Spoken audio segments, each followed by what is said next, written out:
Turn it up. Look, 100 years after 100 years, they done lied to us about this and that. Told us all we from Africa. I made fiction characters turn into facts. Heard you tell me then it was not. No goddamn well that trick was capped. My wife and I wrote a book about it. It's a book with knowledge, evidence, and fact. And my other book got them haters shook, cause it's helping mind people take a closer look at their backgrounds in the background, showing my people where they supposed to look. Showing my people where they get it from, where they hit it from, all sorts of angles. When it comes to this research, you must please first, don't trust strangers. Find out all on your own is what I highly recommend and suggest. And if you looking for answers and content about me, I highly recommend you the best. Which is my website at the link you see just across the screen. Don't let it miss you. I make it simple. I double down on that black and white. It's too official.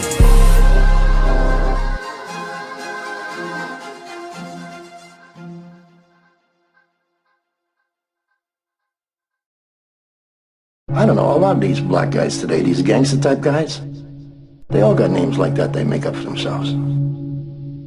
He means like the rappers. You know, the rappers, they all got names like that.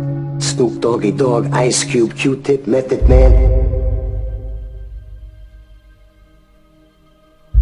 But it makes me think about Indians.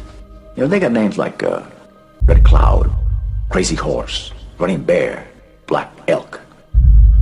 Yeah, Indians, niggas, same thing. Who are you? You don't know. Don't tell me Negro, that's nothing. What were you before the white man named you a Negro? And where were you? And what did you have? What was yours? What language did you speak then? What was your name? And why don't you now know what your name was then? Where did it go? Where did you lose it? Who took it? What tongue did you speak? How did the man take your tongue? Where is your history? How did the man wipe out your history? How did the man wipe out your history? How did the man wipe out your history? How did the man wipe out your history? How did the man wipe out your history?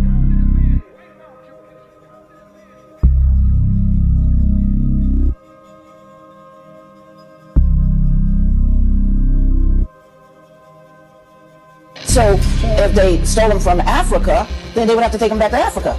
But there was no need because black people were from everywhere, all this land mass, all these different countries, black people were the indigenous people right here in America.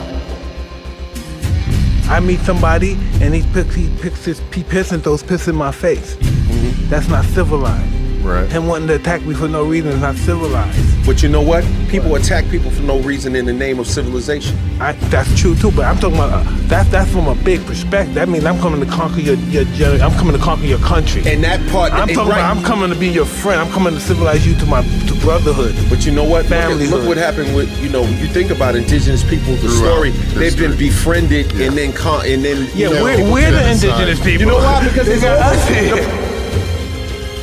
Let's just change the name as much as possible to throw you all off so you really don't know what's going on. Let's keep switching the identity to hide the people. Why don't we just keep renaming you? Are you Negro? Oh, no, you're not Negro. No, you're colored. No, you're not colored. You're African American. And this is what they name you. Because I know a white guy who grew up in South Africa. And he now lives in America. He is an African American, and more African American than most. Do you see how African American is a misnomer? It's a misnomer. Don't check that box. It's a title given to blacks by democratic slavers. And even black people back in the day calling each other black was a sign for a fight. When I was growing up, to call a person of color, like myself or others, black, was considered derogatory. That's just a fact. You call somebody black, those were fighting words. Our forefathers weren't the Pilgrims. We didn't land on Plymouth Rock.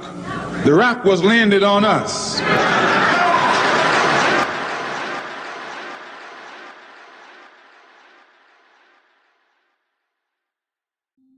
Over a period of time, our people can recall being classified and reclassified by the federal government as particular titles or labels inside of their census-taking process every 10 years. And with that comes political judgment, where our people are referred to by whatever name is chosen by the government through its laws, policies, and even its media. And over the course of this government's lifespan, the indigenous Niji were referred to by the government as Indian, Wild Indian, Urban Indian, Negro Indian, and then Negro, Colored, Afro-Indian, Ameri-Indian, Afro-American, American Indian, and then Black, and now African American or Black American. And here's the problem with that. Ever since we can recall records being recorded during the existence of this government, the Niji has always been referred to as whatever name the government chooses to refer to them as. So why are we the only race of people that continues to allow strangers to dictate what we should be called as a people? Why are we continuously allowing strangers to have the right to call us by names that we have historically never referred to ourselves as? See, this leaves the door wide open for multiple manipulative attacks of confusion. And what is also important to note here is that the term Native American was later used by the US Census to refer to a group of people that was originally called Indians by this government, allegedly. Which means that there are now separate terms for a group of people that were once all referred to as Indians. Listen closely. According to the 1828 Webster's English Language Dictionary, the term Indian is defined as a general name of any native of the Indies, as in East Indian or West Indian. It is particularly applied to any native of the American continent. And in this same English language dictionary of 1828, it defines the noun American as a native of America, originally applied to the Aboriginals or copper-colored races found here by the Europeans, but now applied to the descendants of Europeans born in America. This means that the copper-colored races, or the Aboriginal Nijis of Turtle Island, who are now being misclassified as Black, are the original inhabitants of America.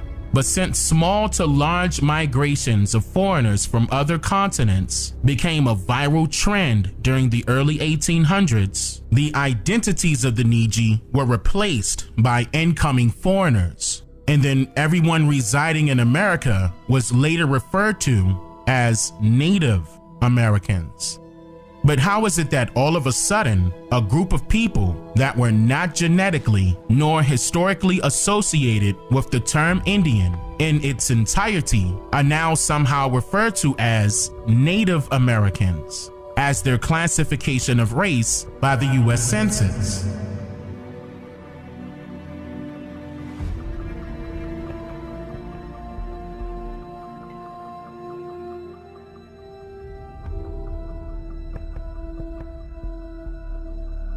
During the early to mid-1800s, the offsprings of previous foreigners of European descent that migrated to North America prior to this great migrational period were threatened by the increase of even more foreigners being welcomed as citizens of America.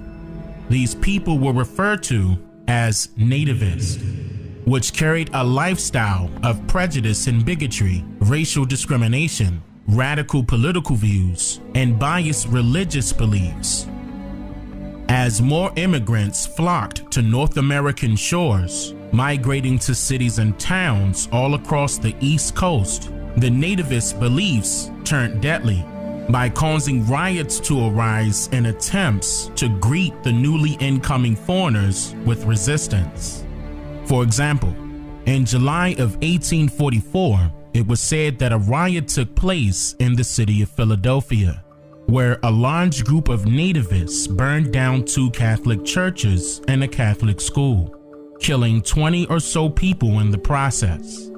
Now, I'm sure many of you can recall some major events that occurred during the same time period, like the Indian Removal Act of 1830, for example, where President Andrew Jackson forced Indians living all throughout the East Coast of America to migrate to lands west of the Mississippi River, right? Keep that in mind. Now, in the latter part of the year 1849, a politician by the name of Charles B. Allen created the Order of the Star-Spangled Banner in the state of New York, which was a secret society formed in order to stand against the immigration of incoming foreigners of British, Irish, German, Japanese, and Chinese descent to the United States, and anybody else who practiced Catholicism as their religious choice. In order to join this society, the individual is required to be a Protestant of at least 21 years of age and must uncritically obey all orders and political policies established under the oath of this society. Nativists of this secret society would sometimes wear faux Indian outfits and refer to their leaders as chiefs or sachems, marking the original inhabitants of this land. Their flag stated the message, "Native Americans, beware of foreign influence." 4 years later, during the year 1853, the nativists of the OSSB formed a political party called the Native American Party, with James W. Barker leading the charge. This political party's name was later changed a few times, in which I'll go over that in a second, but I wanted to point out that this was reportedly the very first time in America's history of the utilization of the term Native American. And by the religious beliefs, traditional practices, and radical political views of this organization, we can easily determine that the word native carried a totally different meaning during this time period. The more commonly known explanation of the term native is a person born in any place, whether country, city, or town. So if you are born in one place, no matter if your parents were originally born there or not, you are then called a native, no matter your historic genetic origins. However, the etymology of the word bears a totally different meaning than one may assume. It states that the term native is defined as a person born in bondage, one born a serf or villain.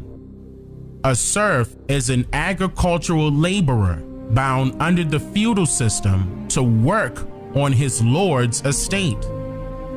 And a villain is a feudal tenant entirely subject to a lord or manor to whom he pays dues and serves in return for land. So, in other words, the general use of the word native referred to individuals who were literally employees, or rather peasants or laborers or servants, or slaves to some form of foreign dictatorship, working to pay off their dues in hopes of being granted land in return. Doesn't this sound all too familiar? And why would the term Native American be associated with pale-complexioned foreigners if American history exclusively labels the descendants of so-called black people as the slaves of the slave trade era? And we know that this secret society was not established with the Aboriginal Niji's interests in mind, because our ancestors did not represent nor support the same beliefs, traditions, and or policies of this secret society, due to the simple fact that our ancestors were not Protestants nor Catholics during this said time period. So could this be the reason why they decided to call their political party the Native American Party, by standing against their oppressors in hopes of reconciliation, political recognition, economic assistance, and land allotments? Land allotments. Land allotments. Land allotments. Land allotments. Land allotments. Land allotments. The Native American Party was the third major political party of the United States of America at that time, running against the Federalists in one corner and the Democratic Republican Party in the other.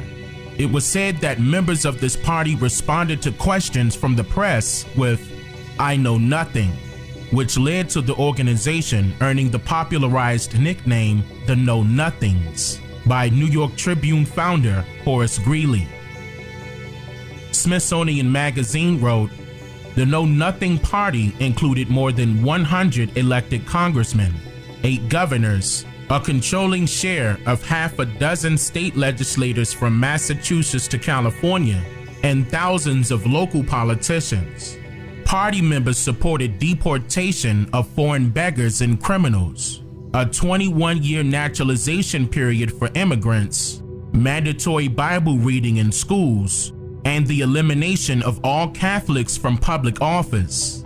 They wanted to restore their vision of what America should look like, with temperance, Protestantism, self-reliance, with American nationality and work ethic enshrined as the nation's highest values." End quote.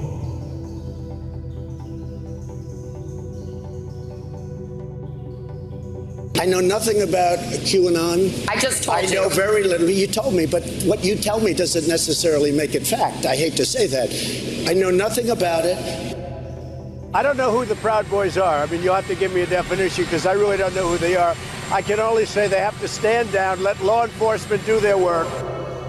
I don't know anything about them. Somebody told me yesterday, whoever he is, he did endorse me. Just so you understand, I don't know anything about David Duke, okay? I don't know anything about what you're even talking about with white supremacy or white supremacists. So I don't know. I mean, I don't know, did he endorse me or what's going on? Because, you know, I know nothing about David Duke. I know nothing about white supremacists.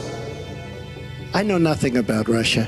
I know about Russia, but I know nothing about the inner workings of Russia. I know nothing about WikiLeaks. WikiLeaks! I love WikiLeaks. I know nothing about that. First time I've heard it. I know nothing about the project other than I didn't like, when I read about it, I didn't like it. I think it's a very sad thing for Mr. Bannon.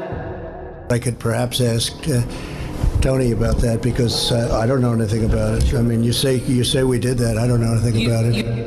In February of 2021, the Washington Post stated, quote, "The Know Nothings formed a political movement that briefly became a major political party in the United States in the mid-1800s. The movement was marked by nativism and wild conspiracy theories, including that the Catholic Church was preparing a hostile takeover of the US government."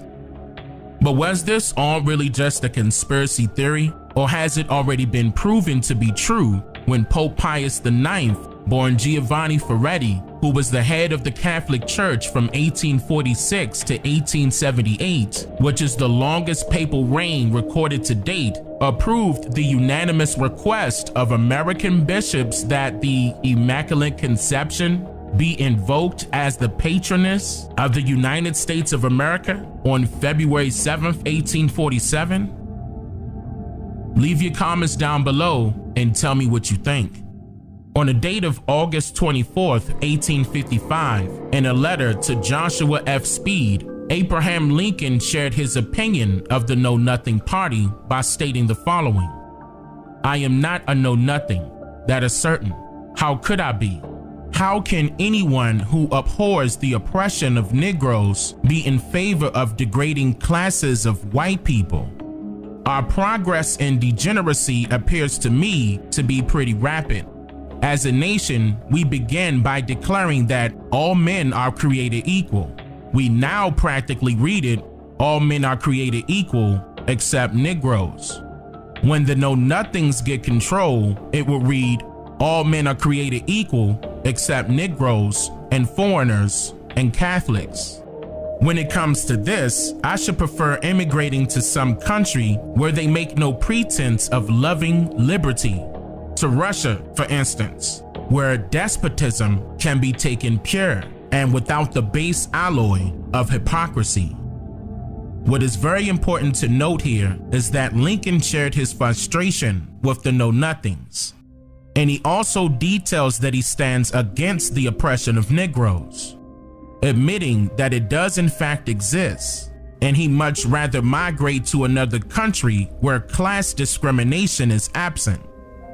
Did you notice how Abraham Lincoln used the term Negro instead of Indian or Native in this letter? And also, why did he use the word class instead of race? Before groups of people were socially constructed as races of people, humans were categorically divided and arranged in classes by similarity, just like animals and plants are, for example. According to the 1828 Webster's English Language Dictionary, the noun class is defined as an order or rank of persons, a number of persons in society supposed to have some resemblance or equality in rank, education, property, talents, and the like, as in the phrase, all classes of men in society. A class is a scientific division or arrangement of a set of beings or things having something in common or ranged under a common denomination. The term race used to distinguish humans is newly formed, but not its overall discriminating concept, because the practice to rank humans by class was applied prior to any use of the term racism in American history. So a population ranking system did in fact exist and is still active today strictly as a means of transportation, which is another form of manipulation and control. And here's what I mean by that.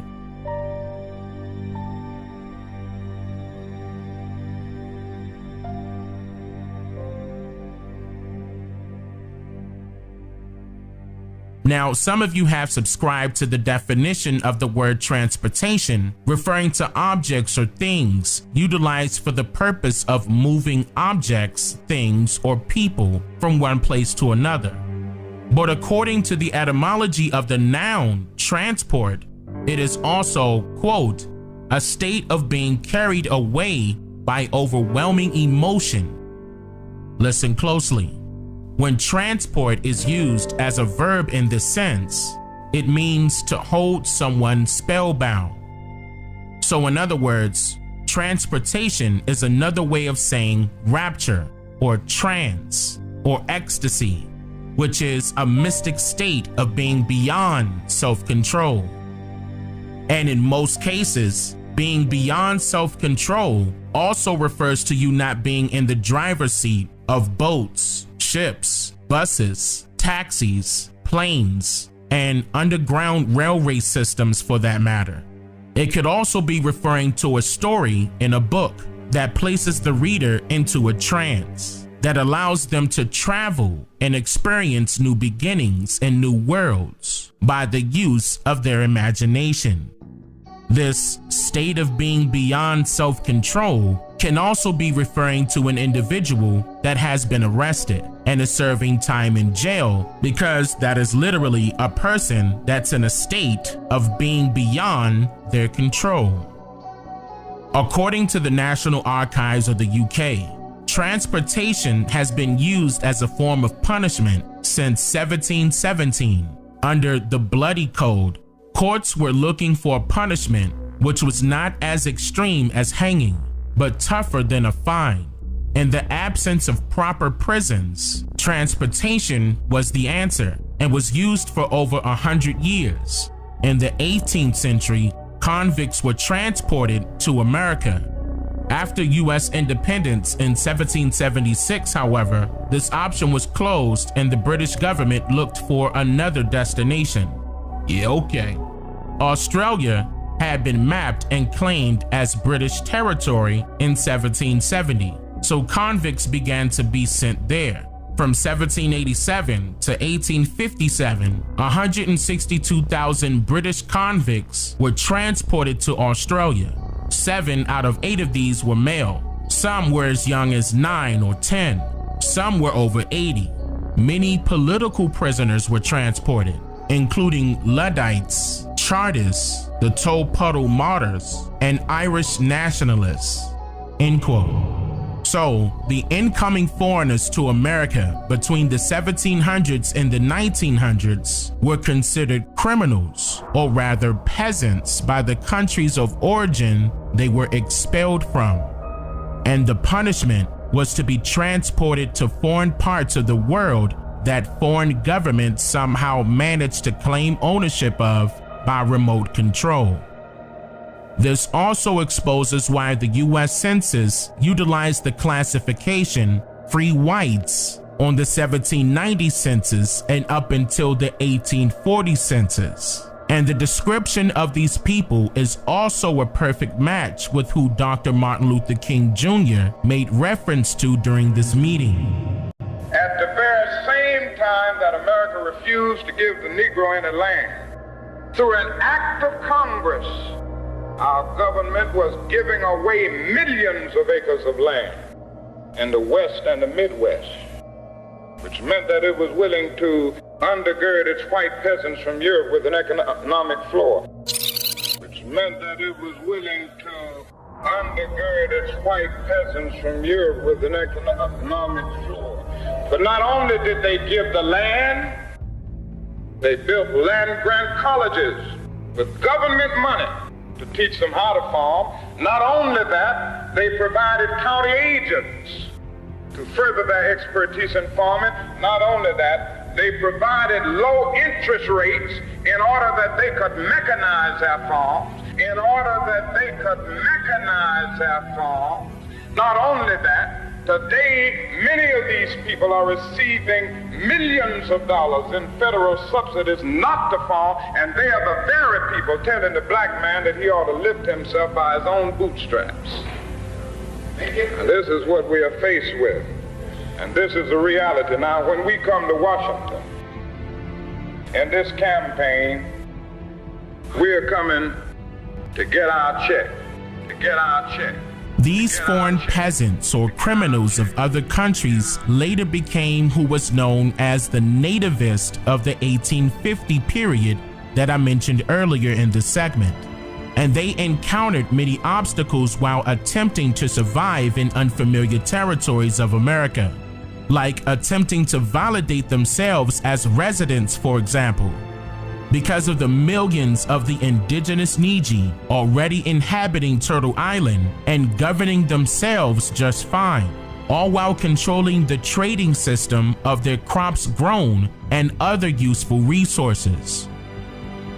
So prior to these foreigners becoming nativists of America, they needed to quell the raids and revolts of Indian resistance and make new deals with their tribal leaders in order to persuade them into a false hope of equality.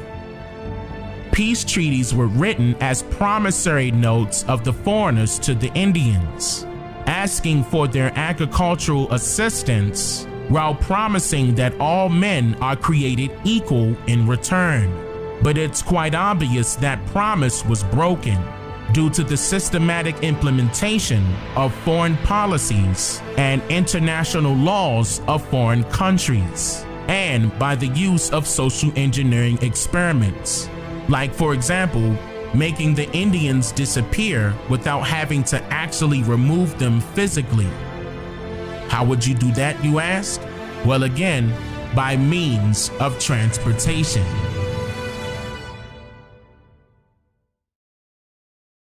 Let's begin with a quick reminder of some important factors that are detailed in part 1 of this segment, like the fact that I proved to my viewers where the term Native American derived from and why it was used to describe only incoming foreigners of other countries that adapted nativism as their way of life. I also pointed out that the incoming foreigners between the 1700s and the 1900s were considered criminals, or rather peasants, by the countries of origin they were expelled from, and the punishment was to be transported to foreign parts of the world that foreign governments somehow managed to claim ownership of by remote control. My viewers were also made aware of the details behind the third largest political party of that time, called the Native American Party, which was in fact organized for the strict purpose to serve as salvation for only particular foreigners of specific countries who believed in only particular religious choices. This was the first use of the term Native American recorded in history. They were nicknamed the Know-Nothings by the media due to not answering questions from the public about the operations and agendas of their secret societies. And notice the use of the plural form of that word, because there were more involved in which I may shed some light upon on a later date. Keep in mind that the people we see today are their offsprings, by the way, but let's not jump too far ahead just yet. Getting back to where we left off in part 1 of this segment, making the Indians disappear without having to actually remove them physically was done so by means of transportation. The hidden means of transportation is set to influence public perception through mandatory learning curriculums based upon the beliefs of complete strangers by way of their biased manipulative storytelling, in which these stories are conveniently created and cultivated by organizations associated with these same strangers or criminals descending from foreign countries. Just think about how often an individual's personal experience absorbs them into a totally different narrative from what they are familiar with. Like, for example, complete strangers that are in formation with writing fairy tales over and over again until you accept it as your factual history, propelling you into a transportation with your eyes open as you assume the characterized role of whatever the strangers presented and deem as your story. Literally. Now, we can all agree that stories have been a form of communication for centuries. And according to an article written for Oxford Research Encyclopedias, published January 25th, 2017, on the topic of transportation theory, it states, quote, "Oral storytelling allowed for individuals to share and pass down knowledge before written communication was widespread. And even today, stories are a central part of interpersonal and mass communication. One important function of stories is to persuade. Individuals' attitudes and beliefs can be shaped by the stories they hear. Narrative transportation refers to the experience and feeling of being so absorbed in a story that connection to the real world is lost for some time.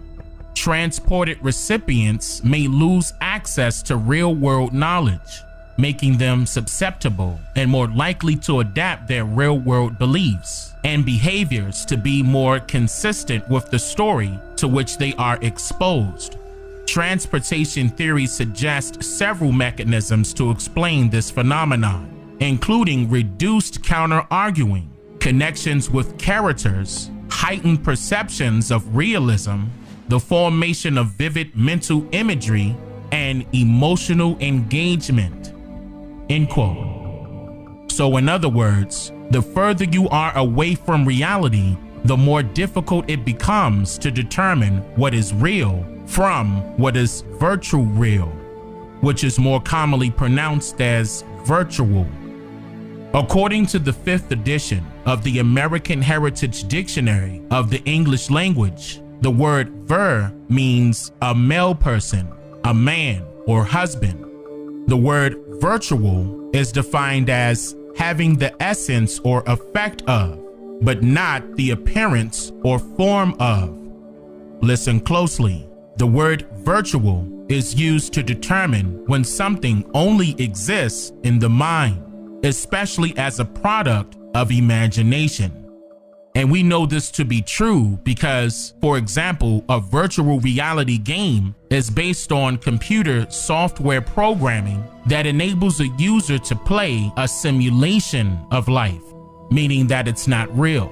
So, since the word virtual is used in a masculine manner, The phrase virtual reality is another way of saying man-made reality, which allows the participant to lose access or connection with the real world. The article goes on to state that this experience is a key mechanism underlying narrative influence on recipients' attitudes and beliefs, particularly in combination with enjoyment and character identification.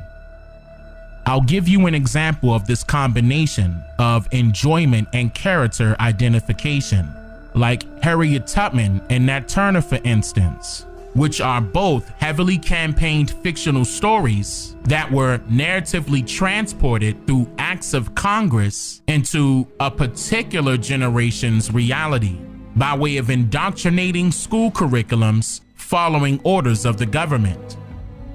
So now you may be asking, how does one become transported? Transportation can occur in written, spoken audio, and visual narrative, and can result from both fictional and non-fictional narrative. In addition, traditional forms such as novels and short stories, narrative structure is also used as a tool for a variety of communication domains, including entertainment, like television series, movies, and video games, health education, like health interventions and educational programs, and advertising, like campaigns and commercials. How do you tell a child that Santa Claus is just a myth, the tooth fairy does not exist, or that a bunny and its eggs have no correlation with the story of Easter Sunday? What if that child grows into their adulthood believing these fairy tales? Are the parents to blame for sharing blatant lies with their children? Is lying to children a part of developing their mental capabilities? And once that child becomes an adult with their own children, is it still okay to continuously spread those same lies? This social engineering tactic is traditionally utilized by the anonymous writers of American history, along with the dictators of the American educational system, in order to provide the needy, whether child or adult, a false hope and a false hero or heroine, manipulating their minds to consent to be controlled, and blinded from it all due to the enjoyment of identifying with these characters that strangers have created. What's noteworthy here is how all of this truly affects the children as students in compulsory educational institutions systematically, and this fact can be identified as true even today. For example, the story of the transatlantic slave trade being used as part of school curriculums only, and not a factual story that was traditionally passed down by knowledgeable elder members of our families or tribes. You're a Negro. No. I am your teacher. You are a Negro. No. Suppose I threatened to beat you, what would you say? Aren't you a Negro now? No. What are you? I'm black and beautiful. What is your nationality? My nationality is Afro-American. Suppose I had some money in my pocket. Suppose I gave you $1 to say that you're an American Negro. This is money now. Money talks. Money talks. This $1. And if you don't say it, you don't get it. You're an American Negro, aren't you? No. You won't have any money. You know you need money, don't you? Yeah. You need money to live, don't you? Yeah. All right. All you have to say, Leon, is that you're an American Negro. Aren't you an American Negro? Are you an American Negro? No. What are you? I'm black and beautiful. What's your nationality? My nationality is Afro-American. Very good, man. Keep it up. Go sit down. You had to think about that a minute, didn't you? Yeah. All right. All right, everybody. What is your nationality? My nationality is Afro-American. So as the American Negro Indian, or rather the indigenous Niji, assumes a new role and a new title, Then a new character is created, and this character is portrayed by the Native American. It is a foreigner that is presumed to know nothing, devoid of his or her true culture, heritage, traditions, and history. The image shown of the Native American is one of fiction. A Native American is a naturalized citizen of America, an immigrant who now replaces the original. And the creation of this character began just the same as with the other characters, which have been created to assume the identity of the American Indian with political affiliation, because only you can ultimately decide which form of politics you're going to affiliate yourself with.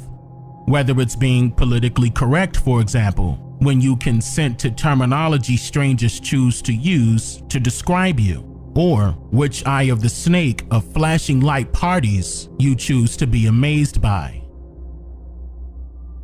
You make kind of a provocative comment in your book here, Mug, and I think it's on page 151. You write that various groups, feminist, gay rights groups, and those who are defending immigrants have commandeered the black civil rights experience. Yes. What do you mean by that? Yes, I'm glad you asked that, because I think it's one of the most important points of the book. I mean, I think the way liberals have treated blacks like children, and many of their policies have been harmful to blacks, at least they got the beneficiary group right. We do have to, I mean, we shouldn't. There is the legacy of slavery and Jim Crow laws. We don't owe the homeless. We don't owe feminists. We don't owe women who are desirous of having abortions, but that's, or gays who want to get married to one another. That's what civil rights has become for much of the left. They dropped the blacks after 5 minutes. Immigrant rights are not civil rights? No, I think civil rights are for blacks.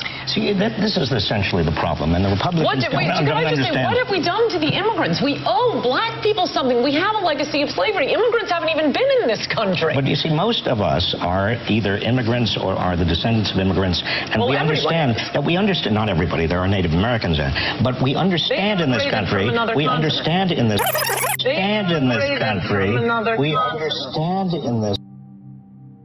I know I'm gonna get a lot of criticism for this, but I want the people to know the truth about the Navajos and what they're trying to do to my people. Even back then, the Navajo nations are friends and allies with American government, and they're not the true Hopi people, Native peoples on this continent. They're just a mixture of the Eskimos, or they came down from the north, the Bering Strait. And they came in, they, scavenged off the tribes that were already here. Then, during the early to mid 1900s, support was growing for the indigenous Niji of America to have the right to determine, only because there was a lot of pushback the government received from Indians who were rejecting their form of citizenship.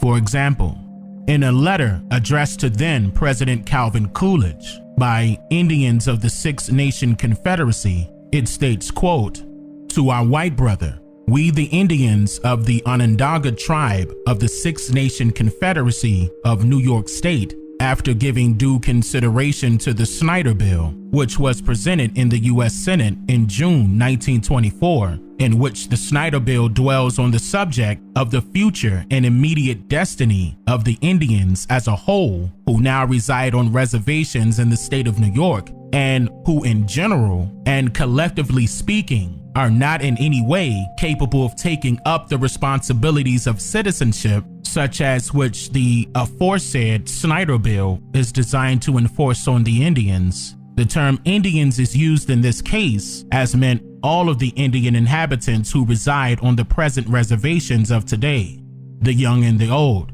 the educated and the common, the middle-aged class and the younger generation to whom the Snyder Bill was a weapon of destruction and misery, and which Snyder Bill is aimed at Indians' general welfare. And last but not least, the Indians' last but remaining remnant of the gift of our white brethren, his freedom." End quote. So, since the adults were refusing to become citizens the entire lifespan of this government's existence during this time period, the Snyder Bill was created in the early 1920s in order to forcefully make any child born to an American Indian a U.S. citizen with no way out of it. This Snyder Bill is referring to the Indian Citizenship Act of 1924.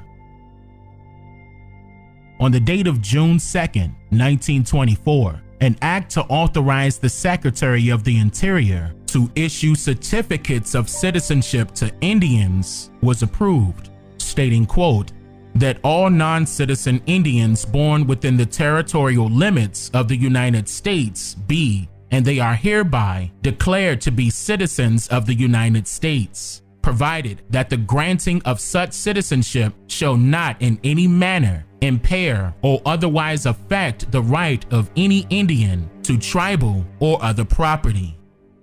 And before I go any further, the Snyder Bill says, quote, the Secretary of Interior to issue certificates of citizenship to Indians.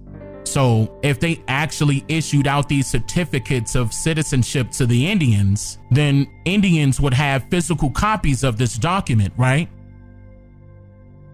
Especially when the rumor has it that birth certificates are allegedly the proof of U.S. citizenship, right? And also, the term Indian was used in this bill and not Native. And this all took place during the same year the Racial Integrity Act was passed that forcefully changed Indians to coloreds. So by the process of elimination, we can easily determine who has these birth certificates and who doesn't, right? And if you notice the next act beneath this one, look at the detail it gives to distinguish definitions for many of the terms mentioned.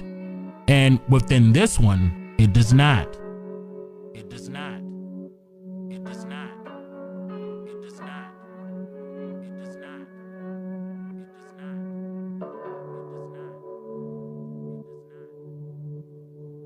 To become a citizen in this case means to give jurisdiction to the United States to become native.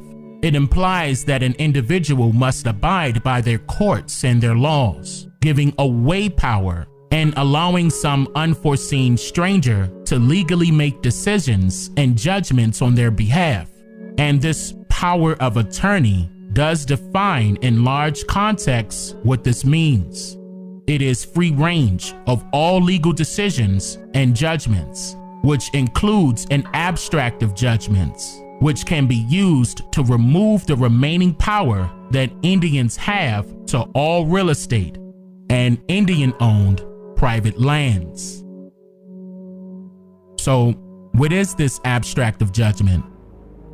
An abstract of judgment is a written summary of a judgment which states how much money the losing party owes to the person who won in the case of a lawsuit.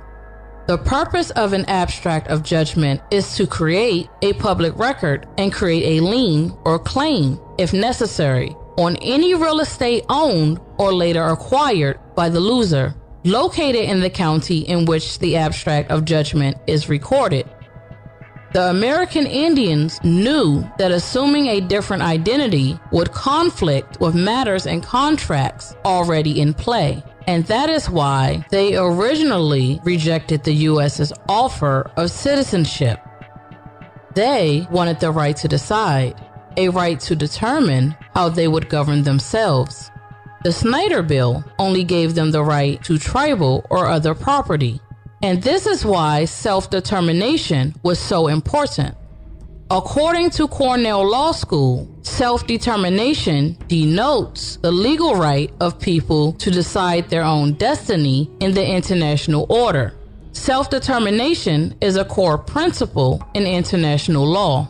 Self-determination is referenced in two ways. It's usually distinguished between internal and external.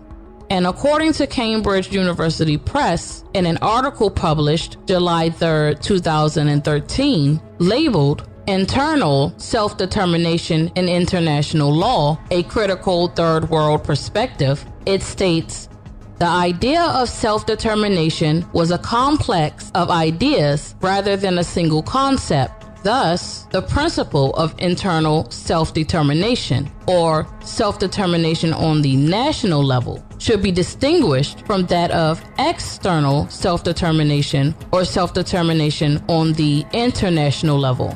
The former was the right of a nation already constituted as a state to choose its form of government and to determine the policy it meant to pursue. The latter was the right of a group which considered itself a nation to form a state of its own. Many articles referencing this particular principle describes self-determination just as a political movement, as if the merging of nations in Congress decided to become one unified state, and making it seem as if American Indians were in total agreement with this foreign government. And yet, this Cambridge University Press article allows for a totally different perspective to be viewed additionally, as it goes on to state, interestingly, with the end of the decolonization process, the above understanding came to be revived by international lawyers who felt that the meaning of self-determination beyond the colonial text had to be of relevance to peoples within independent states, rethinking self-determination predominantly as a right to internal self-determination. The concept was taken and totally reversed, asking for each individual to now identify with who they think that they are. Who do you see yourself as on an individual basis? Who do your children identify as when you are not around to correct them? And so the question became, which principle of self-determination was chosen to be executed? Was it to be among a nation that was already constituted as a state, choosing the government that was already presented to them? Or did our ancestors ever get the chance to decide? The international support that grew for the right of all people to self-determine who they truly are created distrust and disunion within the household, as children went to school to learn what and who they should identify as versus what their elders would tell them. Successful secessionist movements used voting and the creation of political parties to legally determine and settle who should have the right to power and authority, while bringing an end to another. It was the internal self-determination that led to the decolonization of many American Indian families in the 1960s, transporting them mentally and physically as they began to self-determine if they were Black or African, intentionally creating many Native Americans that know nothing about who they truly are.